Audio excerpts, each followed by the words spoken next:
MTV is actually zeroing in on young voters with a campaign called The Power of 12. And here with more on this effort is MTV News correspondent Calloway. Good morning. Good morning to you guys. So potentially, yes, this is the largest block of voters, potentially, that could come out in November. Absolutely. 45 million potential voters between the ages of 18 and 29 can help set the agenda. It's about the individual vote, and collectively they could change the whole entire election. We've seen this in the past, just 4 years ago.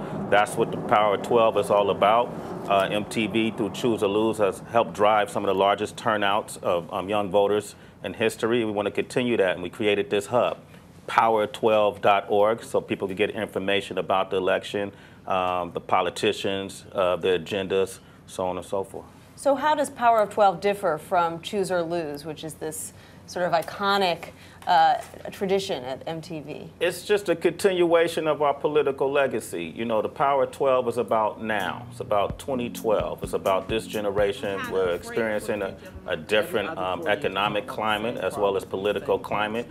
A lot of young Americans are feeling disillusioned, but they're not disengaged with the political process. We saw the turnout with Occupy Wall Street, but when I go out in the streets and I talk to young potential voters, some of their concerns is student loans, how to pay for college and coming out of college and not having jobs. So they want to be heard. So what have you been seeing here in New Hampshire? I mean, are young voters lining up behind any of these candidates we're seeing this week in the Republican primary? Well, we saw in Iowa, young voters came out, and most of them supported Ron Paul, but only 4% of those voters under 30 actually came out to vote. So they're definitely watching. We'll see what happens in New Hampshire. That's why we're here. What do you think it is about Ron Paul that appeals so much to younger voters? I think well, he's a libertarian, you know, and I think he speaks directly to the young audience, and he's not so much for the two-party system, and I think that resonates well with young Americans. Do you think young voters will be the crucial difference in November? Will they support President Obama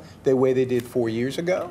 Well, I think President Obama right now has the highest approval rate of young voters. Ron Paul, in terms of the Republican Party, has the highest approval rate of young voters. I think young voters will definitely set the agenda. And if the candidates are wise, it would behoove them to tap into this Power of 12 and utilize this power and talk to this young vote. You know, they came out in such huge numbers. They were so energized 4 years ago. This time around, they've got a lot of concerns. They're looking for a job. You heard in Karen's piece, sending out 15, 30 resumes, getting nothing in return. You think they'll be that energized this time? Absolutely. Absolutely. I think that's the reason why, because, you know, the condition that the country is in now.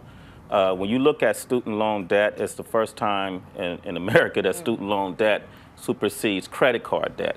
So something has to change. Yeah. And for those reasons, I think you'll see a high turnout. But I definitely think the candidates definitely need to pay attention to the Power 12. We're doing a lot of different programs to engage this generation. We have a campaign we're launching called, what we call it? We call it Fantasy Election 12, and it's like fantasy football and fantasy baseball. Gonna have to leave it there. Calloway of MTV. That's it? That's it. Oh, I know, it frustrates us all the time, but We'll be right thanks back. for being there. All right.